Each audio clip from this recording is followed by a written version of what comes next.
Hello my dear friends, मैं गिरीश रावत आपका स्वागत करता हूं आपके चैनल मार्गदर्शन क्लासेस में। तो देखिए, आज हम स्टार्ट करने वाले हैं केमिस्ट्री 12th का पहला चैप्टर जो कि सॉल्यूशन है। काफ़ी इम्पोर्टेंट चैप्टर है। देखिए दोस्तों, 5 मार्क्स का चैप्टर है और बहुत इंटरेस्टिंग है। ठीक है ना। आप जिस हिसाब से मेरे तरीके से पढ़ते चले जाएंगे तो उस चैप्टर में आपको बिल्कुल टफ़ ये नज़र नहीं आएगा, आपको बिल्कुल ईजी नज़र आएगा। तो सबसे पहले हम ये जानेंगे कि जो सॉल्यूशंस हैं, सॉल्यूशंस में आपको कौन कौन से टॉपिक्स को पढ़ना है। तो देखिए, पहला जो टॉपिक है सॉल्यूशन का, कि सॉल्यूशन के टाइप कितने होते हैं, है ना। उसके बाद में सेकंड टॉपिक है methods of expressing concentration of the solution.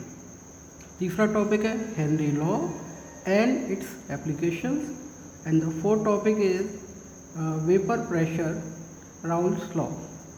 Azeotrophs is the fifth topic. Sixth topic is colligative properties. Seventh topic is Vento fact. तो देखिए, आज हम बहुत ही बेसिक चीज़ों को डिस्कस करेंगे जो आपको लास्ट तक काम आएंगी इस चैप्टर में। तो सबसे पहले हम ये जानेंगे, देखिए ये जो टॉपिक है मिक्सचर, ये मिक्सचर वाला टॉपिक आपके लिए बिल्कुल भी नया नहीं होगा। ये 9th क्लास में आपने पढ़ा होगा, बहुत ईजी सा टॉपिक है। तो हम जानते हैं, देखिए हमारे पास मान लीजिए 2 कंटेनर हैं। हमने 2 कंटेनर लिए, एक कंटेनर एक है और ये कंटेनर दूसरा है। अब देखिए हमने क्या किया, दोनों में पानी भरा। जब हमने इन दोनों में पानी भरा तो इस वाले कंटेनर में हमने किसको डिज़ोल्व किया, नमक को। और जो दूसरा वाला जो कंटेनर है उसमें हमने किसको डिज़ोल्व किया, मान लीजिए सैंड को। तो आप क्या ऑब्ज़र्व करेंगे, सबको पता है कि जो NaCl है वो पोलर नेचर का होता है, वाटर भी पोलर नेचर का होता है। ये एक दूसरे में कम्प्लीटली क्या हो जाएंगे, डिज़ोल्व हो जाएंगे। और जब ये कम्प्लीटली एक दूसरे में डिज़ोल्व हो जाएंगे दोस्तों, तो इसी को हम क्या कहते हैं, सॉल्यूशन कहते हैं। ठीक है। लेकिन क्या सैंड डिज़ोल्व हो पाएगी पानी में, नहीं हो पाएगी, क्योंकि जो वाटर मॉलिक्यूल्स हैं उनके पास इतनी एनर्जी नहीं है कि जो सैंड के बीच की जो अट्रैक्टिव फोर्स है उसको तोड़ पाए, है ना। तो ये नॉन पोलर नेचर की होती है। इसके रेस्पेक्ट में हम देखेंगे तो मिक्सचर 2 तरीके के होते हैं, एक होमोजीनियस, ठीक है, आपको समझ में आ गया होगा। होमो मतलब same composition through out the solution. देखिए होमोजीनियस जो वर्ड है इसका मतलब होता क्या है, मान लीजिए कि पानी में चीनी को मिलाया आप, तो जब आप पानी में चीनी को डिज़ोल्व करेंगे तो आप क्या नोटिस करेंगे कि ये जो चीनी है इस पानी में कम्प्लीटली डिज़ोल्व हो गई। और हर पॉइंट पर, हर जगह जो मिठास होगी, जो स्वीटनेस होगी, वो क्या रहेगी, सेम रहेगी, है ना। तो इसको कहते हैं सॉल्यूशन। क्या होते हैं, एक होमोजीनियस मिक्सचर होते हैं। क्या होते हैं, होमोजीनियस मिक्सचर। ठीक है। दूसरा है आपका हेट्रोजीनियस मिक्सचर। ये आपको पता ही है कि सैंड को डिज़ोल्व करेंगे तो वो होगी नहीं, वो सेटल डाउन यानी PPT फॉर्म कर लेती है। लेकिन जो होमोजीनियस मिक्सचर होते हैं उनमें PPT का फॉर्मेशन नहीं होता है। तो दोस्तों देखिए, यहाँ पर हम डिफाइन करेंगे कि सॉल्यूशन है क्या। तो सॉल्यूशन एक होमोजीनियस मिक्सचर है जो कम से कम 2 कंपोनेंट से मिलकर बना हुआ है, और 2 से कंपोनेंट क्या हो सकते हैं, ज़्यादा भी हो सकते हैं। लेकिन सॉल्यूशन फॉर्म करने के लिए कंपोनेंट कितने होने चाहिए, कम से कम 2 होने चाहिए। सेकंड जो लाइन है इसकी ये कहती है कि जिसके कंपोजिशन को वेरी किया जा सकता है एक लिमिट तक। यानी कि आप एक चीज़ सोचिए कि आप इस पानी में शुगर डिज़ोल्व कर रहे हैं, तो ऐसा नहीं है आपका मन किया यहाँ पर 1 kg शुगर डिज़ोल्व कर दी, 2 kg नहीं। इसकी भी एक लिमिट है। इसके कंपोजिशन में एक रेशियो होता है कि इतनी ही शुगर इतने लिमिटेड अमाउंट ऑफ वाटर में डिज़ोल्व हो पाएगी। वो क्या कहलाती है, उसकी सॉल्युबिलिटी। इसके बारे में अभी डिस्कस करेंगे। अब देखिए, बेसिकली आप इस पॉइंट को जानते हैं कि जो सॉल्यूशन है वो 2 कंपोनेंट से मिलके बना हुआ है। और वो 2 कंपोनेंट कौन कौन से हैं, पहला जो कंपोनेंट है दोस्तों वो है सॉल्वेंट और दूसरा है सॉल्यूट। अब सॉल्वेंट क्या होता है, देखिए सॉल्वेंट जो कि एक लार्ज क्वांटिटी में प्रेजेंट होता है और सॉल्यूट जो कि स्मॉल क्वांटिटी में प्रेजेंट होता है। उसी को हम क्या कहते हैं, दोनों से मिलकर क्या बनता है आपका सॉल्यूशन। तो लार्ज क्वांटिटी जैसे मान लीजिए कि 100 ml वाटर में आपने 50 ml शुगर को क्या कर दिया, डिज़ोल्व कर दिया। तो यहाँ पर जो शुगर है जो कि लेसर क्वांटिटी में मौजूद है, इसकी अमाउंट क्या है यहाँ पर, कम है। और यहाँ पर जो वाटर है जो कि ज़्यादा क्वांटिटी में है, तो उसको हम क्या कहेंगे, सॉल्वेंट कहेंगे। यानी कि सॉल्वेंट का जो मतलब है वो घोलने वाला, ठीक है, और सॉल्यूट का मतलब है जो घुल जाए। तो यहाँ पर क्या बनता है, सॉल्यूशन। तो जनरली सॉल्यूशन बाइनरी होते हैं। सॉल्यूशन इस पूरे चैप्टर में हम बाइनरी सॉल्यूशन को ही डिस्कस करेंगे। और बाइनरी सॉल्यूशन का देखिए मतलब क्या होता है, ऐसे सॉल्यूशन जो सिर्फ दो कंपोनेंट से मिलके बनते हैं। अब वो दो कंपोनेंट क्या क्या होते हैं, यहाँ पर देखिए दो कंपोनेंट, जैसे कि सॉल्ट है, एक कंपोनेंट आपने सॉल्ट मान लिया और एक कंपोनेंट आपने वाटर मान लिया। तो वाटर तो आपको पता ही है सॉल्वेंट है, यूनिवर्सल सॉल्वेंट होता है। इसको हम क्या कहते हैं, यूनिवर्सल सॉल्वेंट, जो ज़्यादातर चीज़ों को क्या कर लेता है, अपने अंदर डिज़ोल्व कर लेता है, इसीलिए इसको यूनिवर्सल सॉल्वेंट भी कहा जाता है। टर्सरी अगर सॉल्यूशन है तो टर्सरी सॉल्यूशन में क्या होगा दोस्तों, टर्सरी सॉल्यूशन में 3 कंपोनेंट होंगे। और वो 3 कंपोनेंट कौन से होंगे, देखिए सॉल्यूट 2 हो सकते हैं लेकिन सॉल्वेंट हमेशा एक ही होगा। जैसे कि ये वाटर है और इस वाटर में मैंने क्या डिज़ोल्व कर दिया, एक शुगर डिज़ोल्व कर दी प्लस सॉल्ट डिज़ोल्व कर दिया, तो ये एक टर्सरी सॉल्यूशन बन गया है। यानी कि टोटल कंपोनेंट कितने हो गए, 3। एक कंपोनेंट आपका सॉल्वेंट का हो गया और 2 कंपोनेंट आपके सॉल्यूट के हो गए, ठीक है। क्वाटरनरी भी होता है। तो क्वाटरनरी में क्या होता है, मान लीजिए यहाँ पर आपने लेमन भी ऐड कर दिया तो ये क्वाटरनरी बन गया दोस्तों। तो इस तरह से, लेकिन आपको जो पढ़ना है बेसिकली आपको सिर्फ बाइनरी सॉल्यूशन को डिस्कस करना है, ठीक है ना। हम बाइनरी सॉल्यूशन को डिस्कस करेंगे। आज का टॉपिक बहुत ही सिंपल है।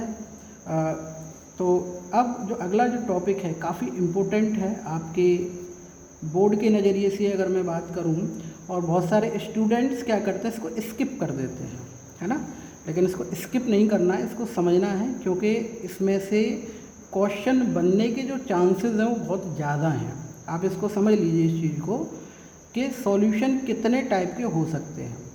तो हम तो कहेंगे कि सॉल्यूशन क्या होता है, पानी में चीनी डाल दी, बन गया सॉल्यूशन।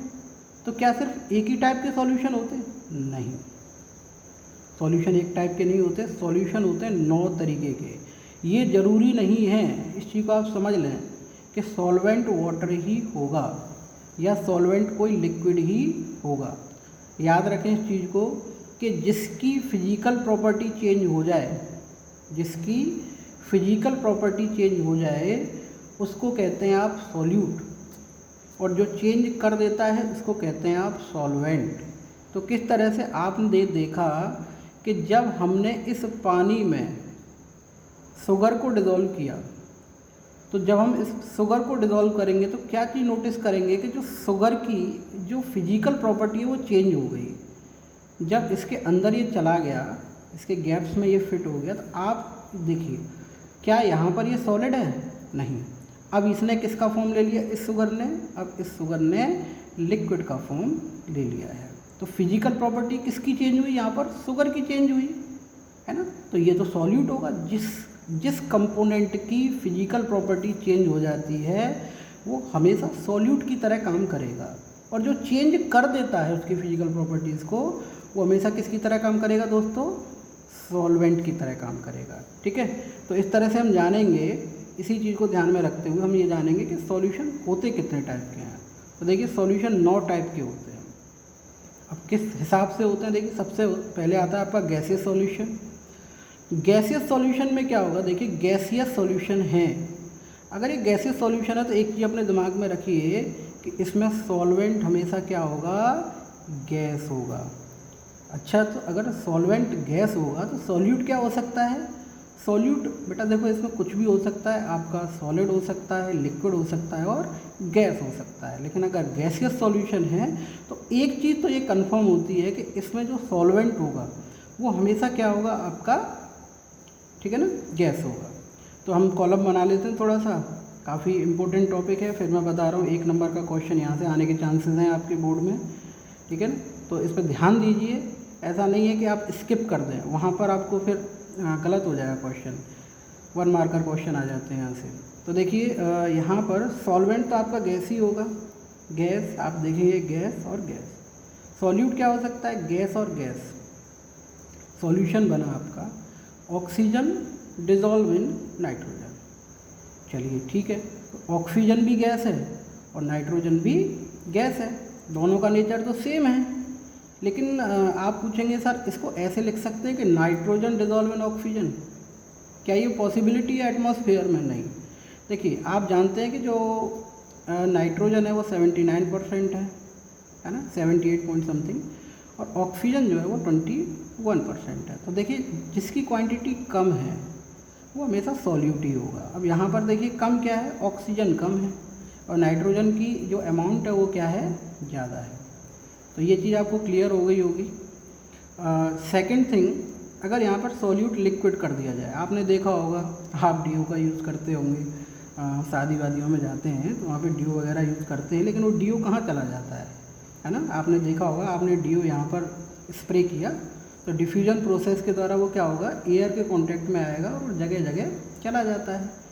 तो वहाँ पर आप देखते हैं कि जो लिक्विड है, यानी लिक्विड उसके अंदर प्रेजेंट है आपके परफ्यूम में, और जैसे ही आप उसको स्प्रे करते हैं तो वो गैस में क्या मिल जाता है और क्या बना लेता है, एक सॉल्यूशन बना लेता है। तो ऐसे सॉल्यूशन को हम गैसेस सॉल्यूशन कहेंगे, गैस और सॉलिड का उसी तरीके से।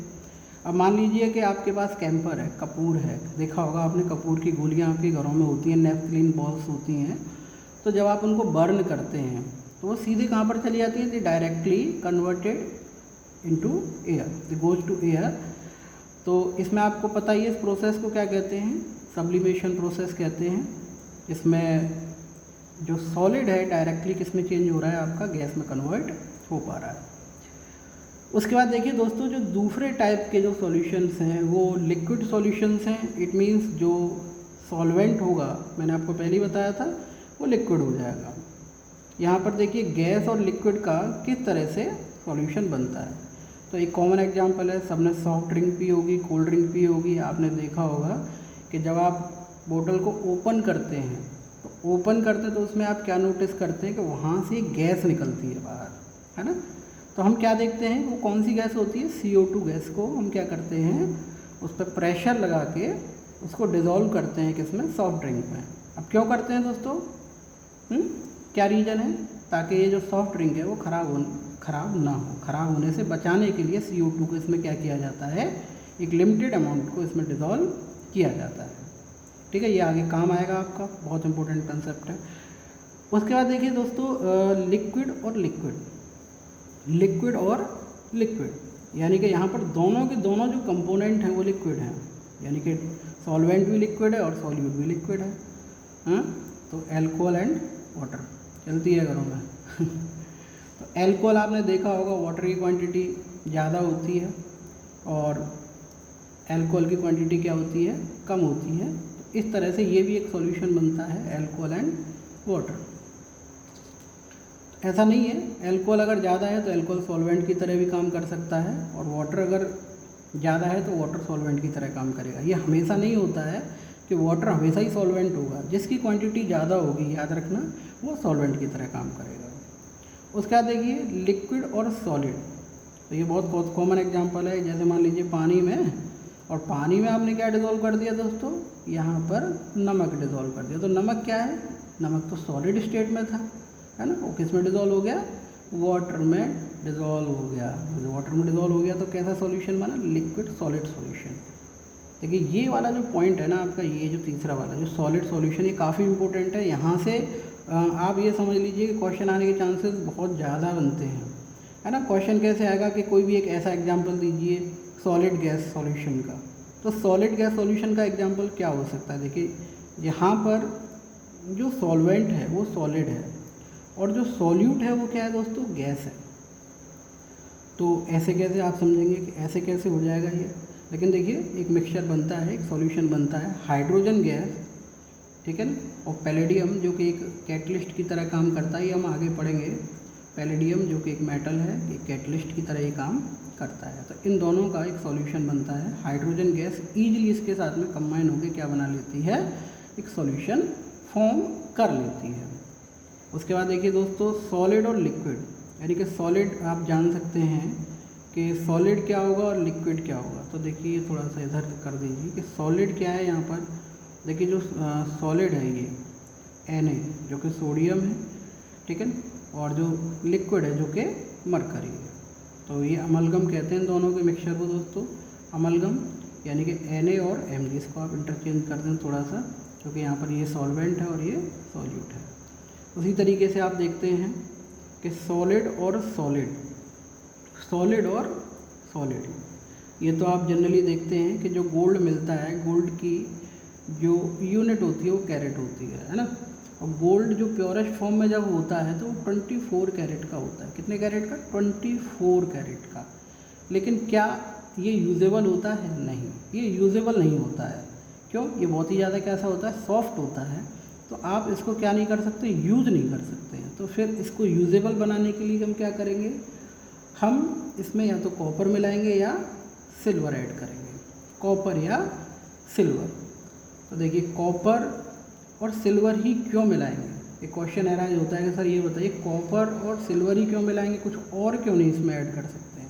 तो देखो इसका एक बहुत ही बेसिक सा एग्जांपल है, ये आप ऐसे पढ़ेंगे आगे D&F ब्लॉक एलिमेंट्स में, कि केवल गोल्ड में, ठीक है ना, उसी एलिमेंट को मिलाया जा सकता है जिनका एटॉमिक साइज लगभग क्या हो, गोल्ड के इक्वल हो। तभी आप जानते हैं कि ये क्या बनाते हैं? एलॉय बनाते हैं। एलॉय फॉर्मेशन आपने 10th में भी पढ़ी होगी, ठीक है ना। तो एलॉय किस तरह से बनते हैं? इन दोनों का मिक्सचर होता है। तो उनके लिए पर्टिकुलर एलिमेंट्स ही लिया जाता है। ऐसा नहीं कोई भी एलिमेंट आप ऐड कर देंगे किसी में, ऐसा कभी नहीं होता है ना। ऐसा नहीं कि इसमें गोल्ड में आप आयरन ऐड कर दें, है ना, तो ये पॉसिबिलिटी नहीं होती है। तो ऐसा करने से होता क्या है? ये हार्ड हो जाता है, थोड़ा सा यूजेबल हो जाता है ना। तो ये नोबल मेटल है, आप जानते होंगे। दोस्तों ये पहली वीडियो है सॉल्यूशन से रिगार्डिंग। लगातार वीडियोस इस तरह से आती रहेंगी। क्वेश्चंस अगली वीडियो में आपको मैं कराऊंगा, क्योंकि अगला जो टॉपिक है, this is that the topic is one of the most important topic of the solution. अगर आपने वो टॉपिक नहीं समझा तो ये समझ लीजिए कि आपको सॉल्यूशन कभी क्लियर होगा ही नहीं, है ना। तो प्लीज़ उस टॉपिक को आप देखें, और आशा करता हूँ कि ये जो आज आपको पढ़ाया गया है ये आपकी समझ में आ गया होगा, और इसी तरीके से लेक्चर आते रहेंगे, ठीक है ना। आपको कोई क्वेरी होती है, कोई डाउट होता है, तो आप कमेंट बॉक्स में कमेंट करके आप मुझसे पूछ सकते हैं। आपको मैं लगातार रिप्लाई देता रहूँगा। आपका बहुत बहुत धन्यवाद, आप जो इतना प्यार दे रहे हैं मुझे। पहले दिन में ही काफ़ी सब्सक्राइबर और लाइक्स मिले हैं, इसके लिए मैं आपके लिए बहुत बहुत थैंकफुल हूँ। और इसी तरीके से आप अपनी कृपा मुझ पर बनाए रखिए। मैं आपका हमेशा साथ दूंगा, हमेशा आपको कोऑपरेट करूंगा। धन्यवाद दोस्तों, आपका दिन शुभ हो। आज के लिए इतना ही।